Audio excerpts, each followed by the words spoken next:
Many have argued that the metric martyrs like Stephen Thorburn actually paved the way to our vote for Brexit. Do you agree with that? Oh, absolutely, Darren. I think I can go now because you said it all in your introduction. It was spot on. I didn't disagree with a single word of it. And the fact is, we are now in the position to get rid of outdated EU laws, and we've started to do it. And this is a small part of it. I mean, my compulsory motor insurance bill, which is now an Act of Parliament, saved £50 a year off our insurance premiums because it was an outdated EU law that needed to be changed. And this is a similar thing with the imperial measurements. Why should anyone be forced to sell something in a weighing scales that he doesn't agree with or she doesn't agree with? And of course, our biggest trading partner, the USA, of course, also had to have the imperial system, even though they tweak it here and there with their gallons not being the same as our gallons. Yeah. Do you actually, are you concerned about the fact, Peter, right, that this seems a pretty easy Brexit win, but actually it's taken half a decade? Well, I think the problem we've had since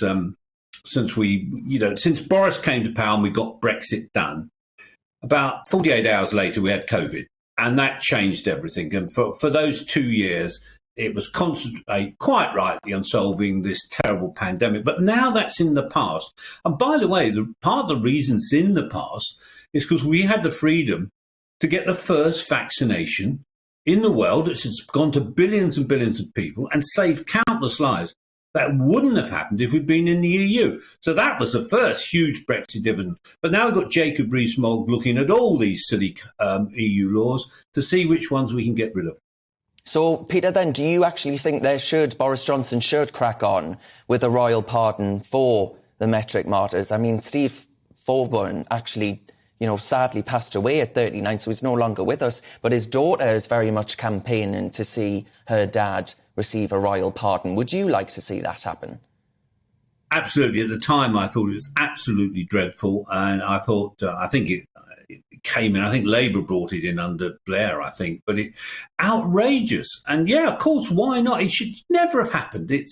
I mean, some of us think in pounds, some of us think in kilos, some of us think in both. But, if we drive down the road, it's miles per hour. And I reckon that one of the reasons we've got litres rather than gallons is because it looks as though the price of petrol and diesel isn't as high. Imagine what the price would be if they put it in gallons these days. No, that's crap. And a pardon for somebody who fought against the nonsense seems to me a lot of sense. Absolutely, I completely agree.